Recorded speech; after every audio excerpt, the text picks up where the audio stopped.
Hi there, this is CBT News Online from beyond the pages of the New Sunday Times motoring pull-out. Would you like to see a glimpse of the new BMW 4 Series Coupe? Yep, 4 Series.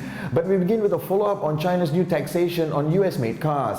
The new duties aimed at vehicle exports valued nearly $4 billion and come at an awkward time for US-China relations. Initially thought to only affect GM, but now it appears to affect BMW and Mercedes cars as well. Chinese officials said that US-built SUVs and luxury sedans were being dumped on the Chinese market and are causing substantial damage to China's domestic industry. Vehicles exports to China are already subject to a 25% tariff, and the new tax will be in addition to that duty. Mercedes builds its M-Class, R-Class and GL-Class SUVs for the US and export markets in Alabama. About 10% of that plant's output is shipped to China. BMW, which exports the X3, X5 and X6 sports utility vehicles from South Carolina, sells about 70% of them to the market outside the US.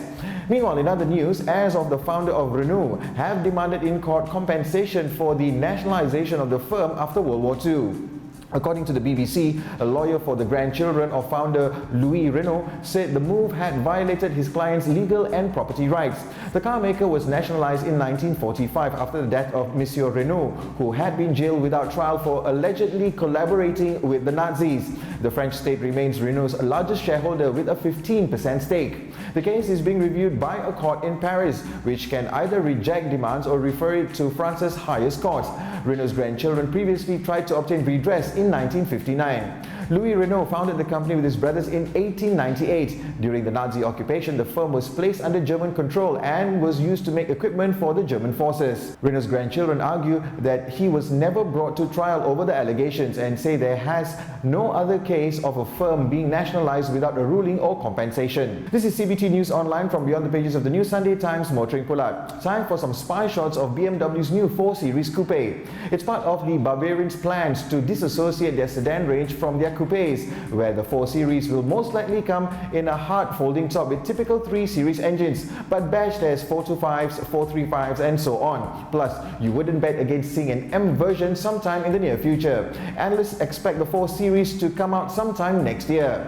But if it reaches our neck of the woods, wouldn't the 4 Series be a hard sell for us superstitious Asians? I mean, what if there's a 424? Ask your Cantonese-speaking friend about what that means. End to end, we have a fun video for you. This is a clip from 5th Gear from a few years ago where they took the all-girl group Girls Aloud for a thrill ride in a Porsche 911.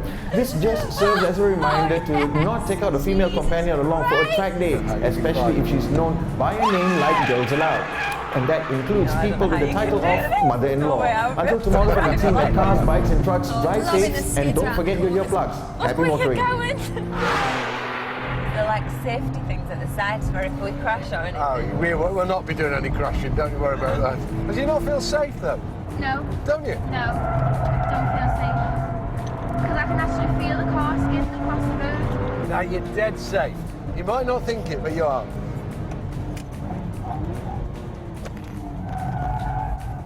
Oh my God! God! My legs are physically off the ground. I'm grabbing onto things to do like. Oh, grab your hand right then. You grabbed the bar then.